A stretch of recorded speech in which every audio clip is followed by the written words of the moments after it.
दोस्तों नमस्कार, मैं जगन्नाथ गौतम। देश रोजाना चैनल पर आप सभी का स्वागत है। दोस्तों, आज मैं जिस मुद्दे पर बातचीत आप लोगों के साथ करना चाह रहा हूं, आपसे रूबरू होना चाह रहा हूं, वो एक पहेली है, एक जटिल सी समस्या है और मैं कई दिन से मंथन कर रहा हूं, लेकिन किसी नतीजे पर पहुंच नहीं पा रहा हूं। ये पहेली क्या है, मैं नहीं समझ पा रहा हूं। जो भी हमारे दर्शक हैं वो भी मेरी मदद कर सकते हैं इसमें अपने कमेंट्स डालकर कि मैं कितना सही हूं, कितना गलत हूं, या क्या उनके पास इस पहेली का कोई उत्तर है। अब आप सोच रहे होंगे कि मैं ऐसी कौन सी पहेली आप सबको बताने जा रहा हूं। दरअसल दोस्तों, वो पहेली है महाराष्ट्र की राजनीति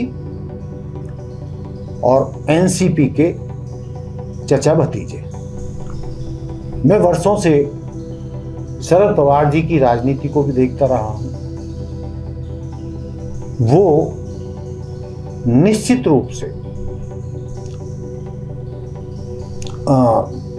जबरदस्त सोच वाले नेता हैं और वो आज क्या है, कल क्या करेंगे, इसकी पता दाएं हाथ की पता उनके बाएं हाथ तक को नहीं होती।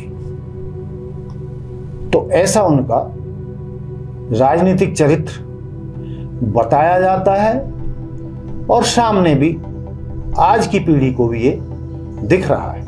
अब मैं ऐसा क्यों कह रहा हूं?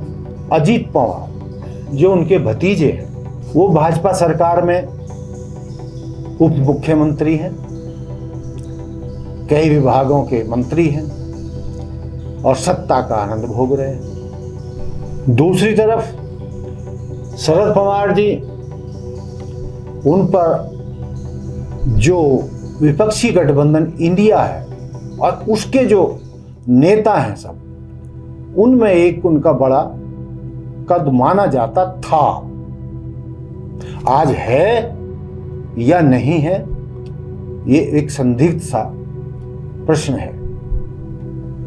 अब वो कैसे? मैंने बताया कि एक तरफ अजीत पवार जी भाजपा सरकार में सत्ता सुख भोग रहे हैं, दूसरी तरफ हमारे महान नेता शरद पवार जी एनसीपी के राष्ट्रीय अध्यक्ष, देश के प्रधानमंत्री मोदी जी के साथ स्टेज शेयर कर रहे हैं प्रोग्राम में, जबकि इंडिया के सभी दलों के मंशा के खिलाफ उनका ये फैसला था। और जिसने जो सोचना है सोचते रहिए। अब दूसरे मुद्दे पर आते हैं। अजीत पवार कहते हैं कि एनसीपी का मैं राष्ट्रीय अध्यक्ष हूं, शरद पवार जी कहते हैं कि मैं राष्ट्रीय अध्यक्ष हूं। अब आप सोच लीजिए कौन है, कैसे फैसला हो, कौन किसका अध्यक्ष है। एनसीपी का भतीजा भाजपा में मुख्यमंत्री है, शरद जी मोदी जी के साथ स्टेज शेयर कर रहे हैं और अगले हफ्ते संभवतः 2 सितंबर को मुंबई में होने वाले इंडिया गठबंधन की तैयारियों में भी शरद पवार जी लगे हैं, उसमें भी वो भाग लेंगे।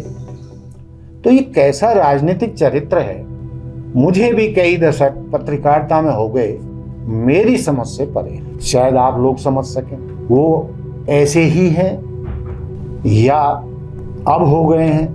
चलो, इन चचा भतीजे का फैसला कुछ भी हो, लेकिन कांग्रेस, शिवसेना और विपक्षी इंडिया महागठबंधन उनके इस तरीके के फैसलों से खुश नहीं है और वो सोच नहीं पा रहे हैं कि इन चचा भतीजे का करें क्या, इन पर क्या फैसला लें। ये कांग्रेस मुख्य रूप से महाराष्ट्र में और इंडिया गठबंधन पूरे इंडिया में इन चचा भतीजे के फैसलों से असहज हो चुके हैं। और पिछले दिनों में इन्होंने जितनी जल्दी अपने भूमिकाएं बदली हैं वो अकल्पनीय।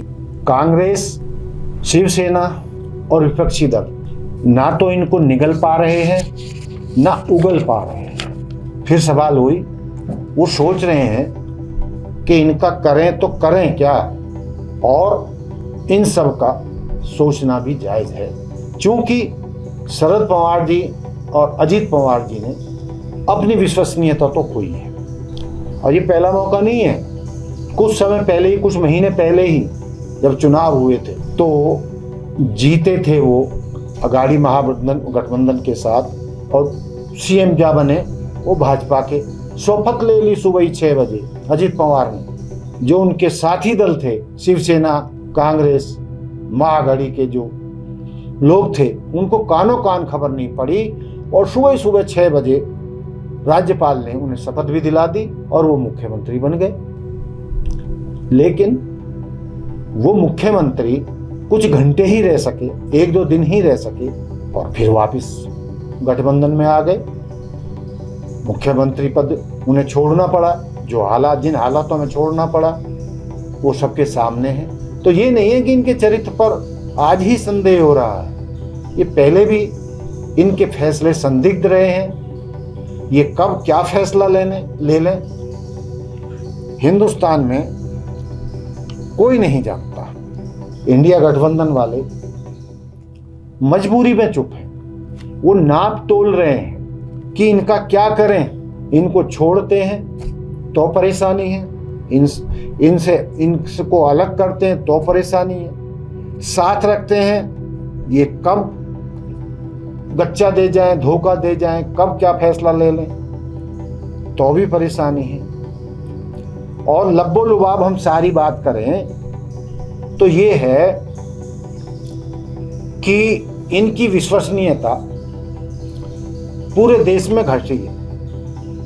इनको तात्कालिक फैसला जो हो रहा, जो भी कारण है, आप लोग भी समझ सकते हैं कि क्यों इस तरीके की बातें कर रहे हैं।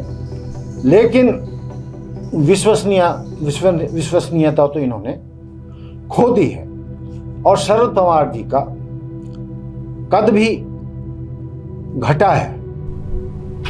अभी ये सब उन्होंने क्यों किया?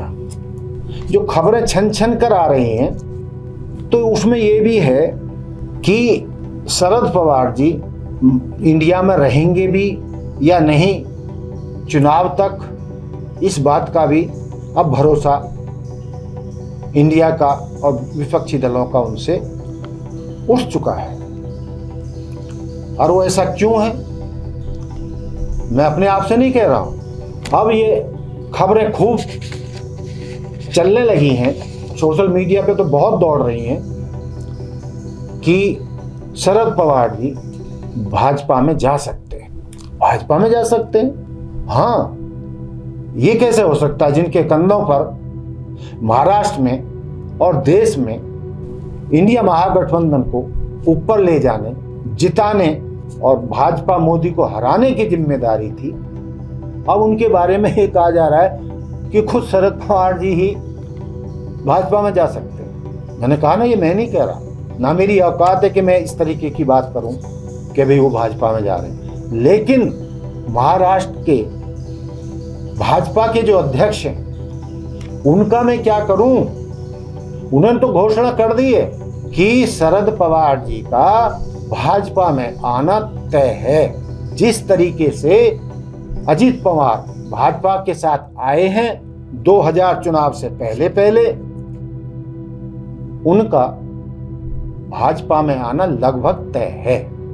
इस तरीके की बातों ने महागठबंधन यानी इंडिया को बहुत आघात पहुंचाया है, उसकी एकता में पलीता लगाया है। और ये कल क्या करेंगे कोई कुछ नहीं कह सकता। बावजूद इसके इंडिया मुंबई में 2 सितंबर को बैठक करने जा रहा है, जिसमें मुख्य रूप से शरद पवार जी की भूमिका रहेगी। अब जो उन्होंने जो कहा वहां के अध्यक्ष ने कि भाजपा में शामिल अंततः हो जाएंगे शरद पवार जी, और किस बेस पर कहा है, उनका ये कहना है कि जो जिस तरीके से कोई किसी के खिलाफ कार्रवाई नहीं कर रहा है, शरद पवार जी ने जैसे शुरू में एनसीपी को तोड़ने पर अजीत पवार के खिलाफ गंभीर आरोप लगाए थे और उसके खिलाफ कार्रवाई करने की बात कही थी, और वो निकल भी पड़े थे जनता के बीच में कि ये पार्टी मेरी है, एनसीपी मेरी है, मैं इसका राष्ट्रीय अध्यक्ष हूँ,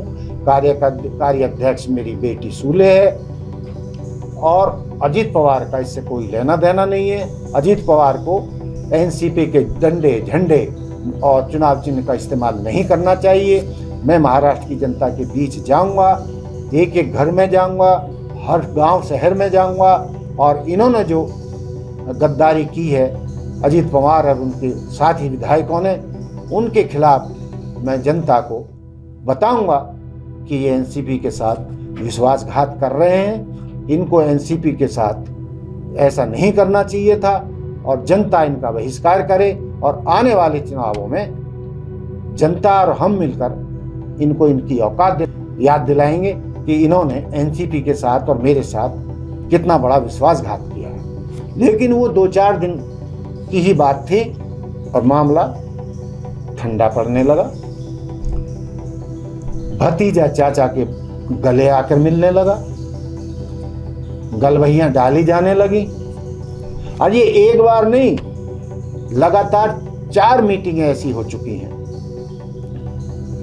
और शरद पवार जी ने भी अजीत पवार और उन विधायकों के खिलाफ अपना अभियान जनता के बीच में रोक दिया है, महाराष्ट्र के बीच में रोक दिया है। और अब कहा जा रहा है नहीं, हमारे तो पार्टी में कुछ टूट ही नहीं हुई है। अजीत पवार तो हमारे नेता है, पार्टी में कहीं कोई टूट नहीं है, कोई बिखराव नहीं है, हम सब एक हैं। वो तो एक छोटा सा फैसला अजीत पवार ने ले लिया डिप्टी चीफ मिनिस्टर बनने के लिए, उसका निजी फैसला है।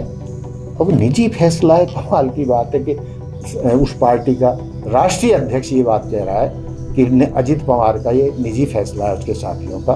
तो इसका मतलब है कि भाई उनकी भी सह उस गुट को, अजीत पवार को रही होगी कि भैया तुम जाओ भाजपा के साथ सत्ता सुख भोगो, और वहां जो भी सत्ता सुख भोगने में फायदा होता है नेताओं को या किसी भी पार्टी को, चाहे आर्थिक फैसले फायदा हो चाहे और फायदे हों, उनको तुम वहां से लो, और एनसीपी को एक रहने दो।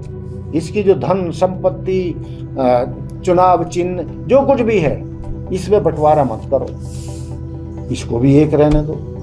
यानी तुम भाजपा में सुख भोगो, मैं इंडिया वालों के साथ लगाऊं, और आगे जैसा भी माहौल होगा जो हमारे हक में होगा, चचा भतीजे के या मेरी बेटी के, ऐसा फैसला ले लेंगे। अभी तो लोकसभा चुनाव में बड़ा टाइम है। तो दोस्तों, इन हालातों में कोई भी शरद पवार जी पर भरोसा क्यों करेगा और क्यों करना चाहिए, ये अब मैं फैसला आप पर छोड़ता हूं कि क्या शरद पवार जी पर विश्वास किया जा सकता है, क्या अजीत पवार पर विश्वास किया जा सकता है, क्या अब इनकी उपयोगिता इंडिया महागठबंधन में रह गई है। तो ये मैं ये समझता हूं, बहुत लोग चर्चा कर रहे हैं, हमारे पत्रकार साथी भी चर्चा कर रहे हैं कि राजनीति इतने घटिया स्तर पर भी क्या उतर सकती है, कोई इतना नीचे भी जा सकता है अपने निजी स्वार्थों के लिए। बाकी फैसला आप दर्शकों पर है, आप भी सोचें जो मैंने सवाल उठाए हैं वो कितने सही हैं, कितने गलत हैं। आज की बात में मुझे इतना ही कहना था। जय हिंद, जय भारत, जय संविधान, नमस्कार। देखते रहिए देश रोजाना। लाइक, सब्सक्राइब एंड शेयर, ये बिल्कुल मत भूलिए, इससे हमारा मनोबल बढ़ता है, हमारा चैनल आगे बढ़ेगा यदि आप लोगों का सहयोग रहेगा, और हम आपके लिए देश हित की, समाज हित की, इसी तरीके की राजनीति की बहुत सारी स्टोरियां भविष्य में लेकर आने वाले हैं। नमस्कार। हमारे साथ जुड़े रहने के लिए देखते रहिए देश रोजाना का YouTube चैनल, सब्सक्राइब कीजिए। साथ ही देश रोजाना की खबरें सबसे पहले देखने के लिए प्रेस कीजिए बेल आइकन।